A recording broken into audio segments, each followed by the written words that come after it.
Victory begins at Vidyalakshmi.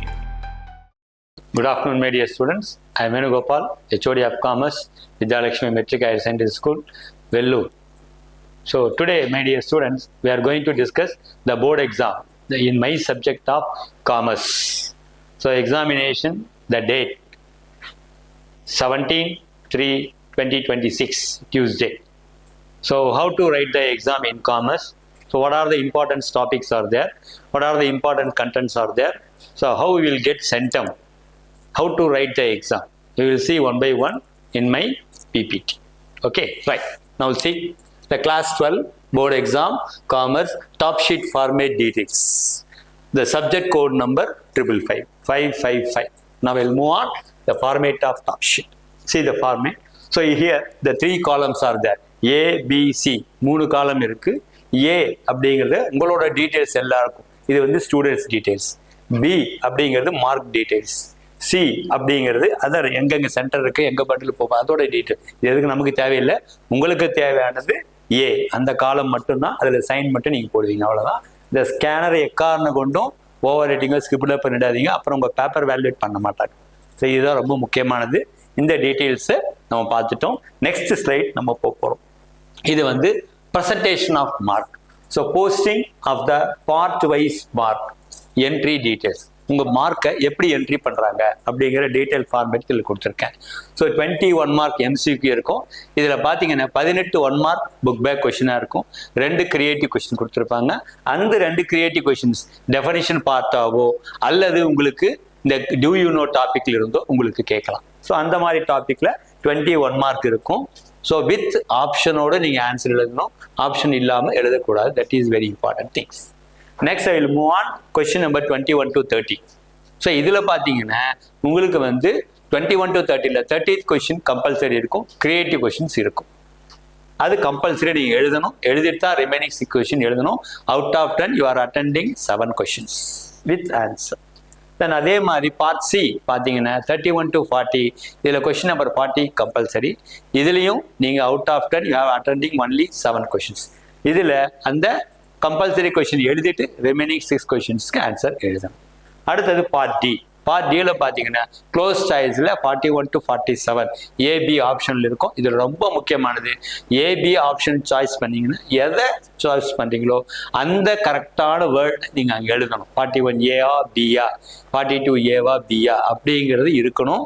நீங்கள் என்ன content எழுத போறீங்களோ அதுக்கு உண்டான ஹைலைட் ஹெட்டிங்ஸ் நீங்கள் எழுதிட்டு தான் நீங்கள் ஸ்டார்ட் பண்ணணும். அதே மாதிரி இதில் கீ ஆன்சர்ஸ் எதாவது இருந்ததுங்கன்னா அதை நீங்கள் அண்டர்லைன் பண்ணலாம் பென்சிலில். ஓகே, இதெல்லாம் ரொம்ப முக்கியமானது. ஸோ இந்த மாதிரி தான் உங்களுக்கு மார்க் டீடைல்ஸ் வந்து என்ட்ரி பண்ணுறாங்க. இது ஃபார்மேட்டா posting the mark record entries. Next I will move on the third sheet question pattern. இதை பாருங்க. இதில் பார்த்தீங்கன்னா உங்களுக்கு பார்ட் 3 இது தெரியும் ஆல்ரெடி. ஏன்னா பார்ட் 1 அப்படிங்கிறது உங்களுக்கு தமிழ், பார்ட் 2ன்றது இங்கிலீஷ், தென் பார்ட் 3ன்றது கோர் சப்ஜெக்ட் அல்லது மெயின் சப்ஜெக்ட்னு பார்க்க. ஸோ இதில் நமக்கு அக்கௌண்ட்ஸ் ஆல்ரெடி முடிஞ்சிடுச்சு. ஸோ இப்போ அடுத்து நம்ம பார்க்க போகிறது காமர்ஸ்.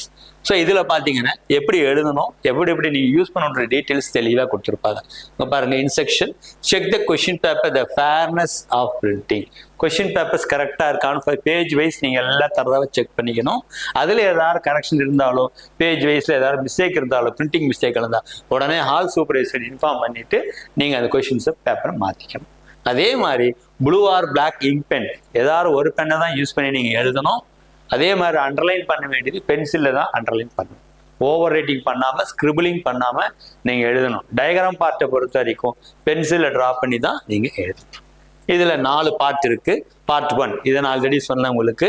ஸோ இது வந்து அனைத்து வினாக்களுக்கும் விடையளிக்கும். So choose the most appropriate answer from the given 4 alternative and write the option code and the corresponding answer.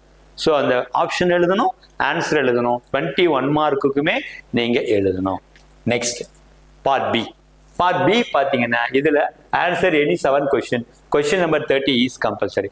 இதில் கொஸ்டின் நம்பர் 30 அப்படிங்கிறது தான் ரொம்ப ரொம்ப முக்கியமானது. ஏன்னா இதில் உங்களுக்கு என்ன பண்ணிருப்பான்னா ஜென்ரலாக கொஸ்டின் கேட்டிருப்பான், புக் பேக் ரிலேட்டடாக இருக்கும். சில சமயம் புக் பேக் வைக்கலாம், சில சமயம் புக் பேக் இல்லாமல் ஜென்ரல் கொஸ்டின் உங்கள் நாலேஜ் எப்படி இருக்குது இந்த சப்ஜெக்டில் அப்படின்னு தெரிஞ்சுக்கிறதுக்கு ஒரு டாப்பிக்கை கொடுத்து அதுக்குண்டான ஆன்சர்ஸை அவன் எழுத சொல்லுவான். அது நமக்கு ரொம்ப முக்கியம். அது நீங்கள் எழுதுறத பொறுத்து உங்களுக்கு கீ மார்க் அலாட் பண்ணுவாங்க. அதை எழுதிட்டு தான் நீங்கள் ரிமைனிங் 6 கொஷினுக்கு உண்டான ஆன்சர்ஸ் நீங்கள் எழுதணும். அதே மாதிரி பார்ட் சி பார்த்தீங்கன்னா 31 to 40 10 கொஷின்ஸ் இருக்கும். இதுலேயும் கொஷின் நம்பர் 40ன்றது கம்பல்சரி. இதுவும் ஜென்ரல் கொஷின் தான் இருக்கும். சம்டைம்ஸ் பை லக் உங்கள் அதிர்ஷ்டம் புக் பேக் கொஷினாக கூட கொடுக்கலாம், அல்லது புக் இன்சைட் கொஷின்ஸ் கூட இருக்கலாம் உங்களுக்கு.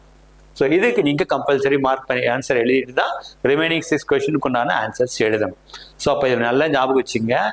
பார்ட் ஏ எம்சிக்யூ, அதில் 2 கிரியேட்டிவ் கொஷின்ஸ் இருக்கும். அதே மாதிரி part B compulsory question 30 creative or do you know topic or other topics ரிலேட்டடான கொஷின்ஸ் கேட்டிருப்பான். அதே மாதிரி கொஷின் நம்பர் 40 அதே மாதிரி கிரியேட்டிவ் கொஷின்ஸ் இருக்கும். அதை நீ கம்பல்சரி அட்டன் பண்ணிட்டு தான் ரிமைனிங் எழுதணும். பார்ட் டியை பொறுத்த வரைக்கும் எல்லா கொஷின்ஸ்க்கு உண்டான ஆன்சர்ஸும் நீங்கள் அட்டன் பண்ணணும். அதே மாதிரி ஏபி நான் சொன்னேன் இல்லைங்களா, அந்த ஏபி இருக்கணும். ஃபர்ஸ்ட் ஹெட்டிங் எழுதணும், சினாப்சிஸ் எழுதணும், அல்லது லெசன் ஆஃப் த பிளான் எழுதிட்டு நீங்கள் லைனாக எழுதணும். ஸோ என்ன கேட்டிருக்கானோ அதுக்கு உண்டான ஆன்சர்ஸ் மட்டும் நீங்கள் எழுதணும். இதில் ரொம்ப முக்கியமானது நல்லா கவனிங்க. பார்ட் டியை பொறுத்த வரைக்கும் கொஷின்ஸ் ஏ அண்ட் பியில் ஏ கொஷினுக்கு உண்டான ஆன்சர்ஸ் வந்து ஒரு 3 பேஜ் வரும். அதே பிக்கு உண்டான ஆன்சர் 1.5 பேஜ் இருந்தால் அந்த 1.5 பேஜ் ஆன்சரை நீங்கள் எழுதுங்க. நீங்கள் வந்து சார் 1.5 பேஜ் எழுதுறமே எங்களுக்கு 5 மார்க் கொடுப்பானா, அவன் அதுக்கு தான் கொடுத்துருக்கான்.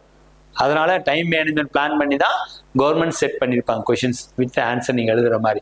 அதனால so choice of question is very important. அதுதான் உங்களை டைம் மேனேஜ்மெண்ட் கொடுக்கும். அதனால நீங்கள் என்ன பண்ணுறீங்கன்னா கொஷின்ஸ் எடுக்கிறப்போ எக்ஸாக்டாக எது ஈஸியாக இருக்கோ, எது நம்மளால் ஆப்டாக ஆன்சர்ஸ் எழுத முடியுமோ அந்த ஏ அண்ட் பியில் கரெக்டாக சூஸ் பண்ணி அந்த ஆன்சர்ஸை நீங்கள் தெளிவாக எழுதணும். இதில் ரொம்ப முக்கியமானது என்னன்னா, நீங்கள் பார்ட் ஏ எம்சிக்கு முடிச்சுட்டிங்கன்னா அடுத்து பார்ட் பி வர்றப்போ 7 கொஷின்ஸ் எடுத்தீங்கன்னா 7 கொஷின்ஸ் மூவ் பண்ணிட்டு தான் எழுதிட்டு தான் பார்ட் சி போகணும். பார்ட் சியில் 7 கொஷின்ஸ்க்கு உண்டான ஆன்சர்ஸ் எழுதிட்டு தான் பார்ட் டிக்கு போகணும். இப்போ ஏலேருந்து ஒரு 4 கொஷின் எழுதிட்டு திருப்பி டிக்கு போகிறது, டிலேருந்து ஒரு 3 கொஷின் 5 மார்க் எழுதி திருப்பி சிக்கு அந்த மாதிரிலாம் போகக்கூடாது. போட்டால் எவாலுவேட்டர் டென்ஷன் ஆகிடுவார் அப்போ கரெக்ஷன் பண்ணுறப்போ. அதனால் நீங்கள் அதுக்கு சான்சஸ் கொடுக்காதீங்க. ரொம்ப முக்கியமானதும் டிசிப்ளின் ப்ரெசன்டேஷன். அந்த டிசிப்ளின் இன் ஆர்டர், அந்த ஆர்டரை தான் நான் சொன்னேன். ஏபிசிடி அல்லது 1 மார்க் எழுதி கூட நீங்கள் பார்ட் டி அட்டன் பண்ணிட்டு அதுக்கப்புறம் பிசி போகலாம். எனக்கு தெரிஞ்சு புத்திசாலித்தனமாக நீங்கள் டைம் மேனேஜ்மெண்ட் பண்ணணும்னா முதல்ல நீங்கள் செய்ய வேண்டியது ஃபர்ஸ்ட் என்ன பண்ணுறீங்கன்னா அந்த 1 மார்க் எழுதிட்டு அதுக்கப்புறம் பார்ட் டி போயிடுங்க. 7 கொஷின்ஸ்க்கு உண்டான ஆன்சர்ஸ் எழுதிட்டு அதுக்கப்புறம் பார்ட் சி போயிடுங்க. லாஸ்ட்டாக பார்ட் பி வாங்க. ஏன்னா லாஸ்ட் பார்ட் பி எல்லாமே உங்களுக்கு 2 லைன்ஸ் தான் இருக்கும். கடைசியில் நீங்கள் எழுதிட்டா கூட மூவ் போட்டு டக்குன்னு முடிச்சுட்டு வெளியே வந்துடலாம். இதே 5 மார்க்கில் நீங்கள் லாக் ஆகிட்டீங்கன்னா உங்களால் கம்ப்ளீட் பண்ண முடியாது. 2 மார்க்கோ 3 மார்க்கோ உங்களுக்கு லாஸ் ஆகிடும் மார்க். அதனால் இந்த பேட்டர்னில் நீங்கள் எழுதிங்கன்னா உங்களுக்கு ஈஸியாக இருக்கும், டைம் மேனேஜ்மெண்ட் கிடைக்கும். டைம் மேனேஜ்மெண்ட் ரொம்ப முக்கியம். 21 மார்க்ஸ் இருக்குன்னா நீ எடுத்துக்க வேண்டிய டைம் 25 மினிட்ஸில் 21 மார்க் நீ முடிச்சிடணும். டைம் ரொம்ப எடுத்துக்கூடாது. அதே மாதிரி 2 மார்க் 7 கொஷின்ஸ் இருக்குன்னா அதுக்கு 14 மார்க்ஸ் அலாட்டட் பண்ணியிருக்காங்க. ஸோ இதுக்கு நீ எடுத்துக்க வேண்டிய டைம் பார்த்தீங்கன்னா 25 மினிட்ஸில் 2 மார்க் முடிச்சிடணும். அதே மாதிரி 3 மார்க் எடுத்துக்கிட்டிங்கன்னா அது உங்களுக்கு ஒரு கொஷினுக்கு 3 மினிட்ஸ்னு எடுத்துட்டு 7 கொஷின்ஸுக்கு 21 மினிட்ஸில் நீங்கள் முடிச்சிடணும். ஸோ இந்த மாதிரி ஒரு 30 மினிட்ஸில் அட்லீஸ்ட் முடிக்கிறதா இருந்தால் கூட ஸோ 30, 25, 25 அப்போ எவ்வளோ ஆச்சு பாருங்க, 80 மினிட்ஸ் ஆச்சு. நீங்கள் எழுத போகிறது 180 மினிட்ஸ், 3 ஹவர்ஸ் எழுதுறீங்க. 80 மினிட்ஸில் நான் சொன்ன பிளான் படி பார்ட் ஏ பி சி பர்ஃபெக்டாக முடிச்சிட்டிங்கன்னா உங்களுக்கு என்ன டைம் இருக்குது பாருங்க, உங்களுக்கு இன்னும் 100 மினிட்ஸ் இருக்குது. ஸோ அதை நீங்கள் யூஸ் பண்ணி 1.5 ஹவர்ஸ்க்கு ஈக்குவலாக கிரேட்டர் தான் உங்களுக்கு வரும். அப்போ டைம் மேனேஜ்மெண்ட் நல்லா கிடைக்கும். 5 மார்க் கொஸ்டினுக்கு உண்டான ஆன்சர்ஸை நீங்கள் டீட்டெயிலாக எழுதும். அதனால தான் முதல்ல 5 மார்க் முடிச்சிருங்க. 1 மார்க் முடிச்சுட்டு 5 மார்க் முடிச்சுட்டு அதுக்கப்புறம் நீங்கள் என்ன பண்ணுறீங்கன்னா பார்ட் சி பார்ட் பி லாஸ்ட்டாக டாபிக் வந்தீங்கன்னா you will get easily centum without any mistakes. Right, அடுத்த ஸ்லைட் பாருங்க. இதுதான் ரொம்ப ரொம்ப முக்கியமானது. இதில் கவனிங்க. இதில் என்ன கொடுத்துருக்கேன்னா உங்களுக்கு உண்டான எம்சிக்கு 2 கிரியேட்டிவ் கொஸ்டின் சொன்னேன் இல்லையா, அதே மாதிரி question number 30 compulsory, question number 40 compulsory. இது 3மே எப்படி கேட்பாங்க, அது எப்படி சார் நாங்கள் ப்ரிப்பேர் பண்ணுறது? ஏன்னா புக் பேக் படிக்கிறதுக்கே டைம் சரியாக இருக்குது. நாங்கள் இதில் தாண்டி நாங்கள் எப்படி சார் உள்ள இன்சைட் எல்லாம் படிக்கிறதுன்னா நீங்கள் படித்து தான் ஆகணும். ஏன்னா ஆஸ் பர் ரூல் படி 10 மார்க்குக்கு உங்களுக்கு கவர்மெண்ட் அப்ளிகேஷன் ஓரியன்டா நாலேஜ் ஓரியன்டா தான் கொடுப்பான். அந்த மாதிரி கொடுக்குறப்போ சென்டம் வாங்குறவனும் சென்டம் வாங்குறதுக்கு யோசனை பண்ற மாதிரி கிரியேட்டிவா இருக்கும். அதே மாதிரி ஆவரேஜ் ஸ்டூடெண்ட்ஸும் மித இம்ப்ரூவர் ஸ்டூடெண்ட்ஸும் ஃபெயில் ஆகாம இருக்கிறதுக்கு உண்டான பேட்டர்னும் உங்களுக்கு கவர்மெண்ட் கொடுத்துருப்பான். அதனால தான் உங்களுக்கு மினிமம் நீங்க எடுக்கிறதா இருந்தா 45 மார்க் மினிமம் எல்லாருமே எடுக்கலாம், மேக்சிமம் 95 எடுக்கலாம். அந்த 5 மார்க்ல தான் உங்களுக்கு லாக் பண்ணுவோம். 5 to 6 மார்க் கவர்மெண்ட் 2 1 மார்க் கொடுப்பான். அதே மாதிரி 3 மார்க் 1 2 மார்க் 1. ஸோ அப்போ இந்த மாதிரி லாஸ்ட் என்ன பண்ணிட்டாங்கன்னா 5 மார்க்லேயே கிரேடு 2 கொடுத்துட்டான். அதனால நீங்க என்ன பண்ணணும்னா கோ த்ரூ பண்ணிக்கிங்க. நம்ம காமர்ஸை பொறுத்த வரைக்கும் இது தியரி பார்ட். உங்களுக்கு அக்கௌண்ட்ஸ் பிரச்சனை இல்லை. சம்ஸ் பார்ட் இருந்தது, தியரி இல்லைன்னா சம்ஸ் போட்டுக்கலாம், சம்ஸ் இல்லைன்னா தியரி போட்டுக்கலாம். ஒரு ஆப்ஷன் இருந்தது, இதுல ஆப்ஷனே உங்களுக்கு கிடையாது. ஒரே ஆப்ஷன் தியரி தான். ப்ரெசன்டேஷன் நீட்டாக இருக்கணும். 21 மார்க் ஃபர்ஸ்ட் பேஜில் ஒரு 10 1 மார்க்ஸ் எழுதுங்க, அடுத்த பேஜில் 10 1 மார்க்ஸ் எழுதுங்க. ஒவ்வொரு 2 மார்க்ஸும் ஒரு பேஜில் 2 2 மார்க்ஸ் அந்த மாதிரி பிளான் பண்ணிங்க. அதே மாதிரி 3 மார்க்ஸ் 1 பேஜ் எடுத்துக்கோங்க. அதே மாதிரி 5 மார்க் 2 to 2.5 பேஜ் இந்த மாதிரி பிளான் பண்ணி நீங்கள் எழுதுனீங்கன்னா டைம் மேனேஜ்மெண்ட் உங்களால் பண்ண முடியும். சரியா? சரி சார், இப்போ நாங்கள் எப்படி சார் எடுத்துக்கிறது? அந்த கொஸ்டின் நம்பர் கம்பல்சரி கொஸ்டின்ஸ் எல்லாம் எதெல்லாம் நாங்கள் படித்தா ஈஸியாக சென்டம் எடுக்கலாம் அதுதான் இங்கே கொடுத்துருக்கேன் பாருங்க, நோட் அவுட் பண்ணியிருக்கேன். டெஃபனிஷன் நம்ம சாப்டர்ல இருக்கக்கூடிய 28 சாப்டர்ஸ்லையும் டெஃபனிஷன்ஸ் இருக்கும். அந்த டெஃபனிஷனை படிச்சுட்டு அதை சொன்னது யாருன்னு நீங்கள் பார்க்கணும். அதை 1 மார்க் கொஸ்டினில் கண்டிப்பாக கேட்பாங்க. ஒவ்வொரு தடவையும் ஒரு டெஃபனிஷன் கொடுத்துட்டு இதை சொன்ன ஆத்தர் யாருன்ட்டு 4 ஆத்தரோட ஆப்ஷன் கொடுத்துருப்பாங்க அதில் அந்த கோட் பண்ணிட்டு. ஸோ அதை நீங்கள் பார்த்துக்கணும். அது 1 மார்க் பார்ட்ல நீங்க பார்த்துக்கணும். ரிமைனிங் கொடுத்துருக்கேன் பாருங்க. சாப்டர் 5ல பேஜ் நம்பர் 33. சாப்டர் 5ல பேஜ் நம்பர் 33. இதில் நான் கொடுத்துருக்கிறது எல்லாமே ஃபர்ஸ்ட் 16th ஹெட்டிங் வரைக்கும் எல்லாமே டூ யூ நோ தான். உங்க புக் பேக்லயே புக்குக்குள்ள இன்சைட்லயே டூ யூ நோன்னு சொல்லிட்டு ஒரு பாக்ஸ்க்குள்ள கொடுத்துருப்போம். அந்த கண்டென்ட் எல்லாம் நீங்க கோ த்ரூ பண்ணணும். அந்த பாக்ஸ் இல்லாம சில செப்பரேட்டடா ஒரு ஹைலைட்டட் பண்ணி ஆரஞ்சு கலர்லயோ ப்ளூ கலர்லயோ கிரீன் கலர்லயோ சிலது கொடுத்துருப்பான். அந்த கண்டென்ட்டையும் நீங்க கோ த்ரூ பண்ணணும். அதை தான் உங்களுக்கு பேஜ் வைஸ் சிரமப்படாம இருக்கட்டும்னு சொல்லிட்டு இந்த ஸ்கிரீன்ல நான் உங்களுக்கு கொடுத்துருக்கேன். இந்த பேஜ் எல்லாம் பாருங்க. ஸோ சாப்டர் 5ல பேஜ் நம்பர் 33, அதே மாதிரி சாப்டர் 6ல பேஜ் நம்பர் 42, அதே மாதிரி சாப்டர் 7ல பேஜ் நம்பர் 54 to 56. இந்த சாப்டர் ரொம்ப ரொம்ப ரொம்ப ரொம்ப முக்கியமானது. ஏன்னா இந்த சாப்டர் தான் ஸ்டாக் எக்ஸ்சேஞ்ச். இதுல தான் நிறைய கொஸ்டின்ஸ் இருக்கு. கிட்டத்தட்ட ஒரு 10-15 டூ யூ நோ டாபிக்ஸ் கொடுத்துருக்கான். அதை நல்லா தரவு பண்ணிங்க. சரிங்களா? இது ரொம்ப முக்கியமானது. இதுல தான் உங்களுக்கு என்னென்ன இருக்கும்னா சென்செக்ஸ் இருக்கும், அதே மாதிரி பிஎஸ்சி, என்எஸ்சி, நிஃப்டி, அதே மாதிரி லம்போர்ட் ஸ்ட்ரீட், அதுக்கப்புறம் உங்களுக்கு வால் ஸ்ட்ரீட், இந்த மாதிரி கோட்டடெல்லாம் நிறைய இருக்கும். அதோட மீனிங் கோட்டடெல்லாம் பார்த்துக்கிறது ரொம்ப முக்கியம். அதே மாதிரி இதுல ஸ்பெகுலேட்டர், அதே மாதிரி உங்களுக்கு கேம்பிளிங்னா என்ன, ஆத்தரைஸ் கிளர்க்னா யாரு, ரெமிசார்னா யாரு, புரோக்கர்ஸ்னா யாரு, இந்த மாதிரி நிறைய டாபிக்ஸ் இந்த சாப்டர்ல இருக்கு. ஸோ இந்த சாப்டருக்கு டூ யூ நோ ரொம்ப ரொம்ப இம்பார்ட்டன்ஸ். அதை தரவா கோ த்ரூ பண்ணிக்கோங்க. அடுத்தது பார்த்தீங்கன்னா சாப்டர் 11 பேஜ் நம்பர் 83ல டூ யூ நோ இருக்கு. அதே மாதிரி சாப்டர் 14 பேஜ் நம்பர் 114 அதுலேயும் கொடுத்துருக்குறாங்க. அடுத்தது chapter 13 page number 106, chapter 15 page number 147, chapter 18 page number 151, chapter 20 page number 169, chapter 22 page number 194, chapter 26 page number 241, chapter 27 page number 258, chapter 28 page number 269. இதெல்லாம் நான் சொன்னது do you know topic. Other than do you topic சிலது கொடுத்துருக்கான், அது இங்க கொடுத்துருக்கான் பாருங்க. Chapter 27லயே பேஜ் நம்பர் 249 to 250ல டைரக்டர் பொசிஷன் அப்படி சொல்லிட்டு 4 விதமான பொசிஷன் கொடுத்துருக்கான். அந்த பொசிஷன்ல எக்ஸாம்பிள் கொடுத்துருக்கான்.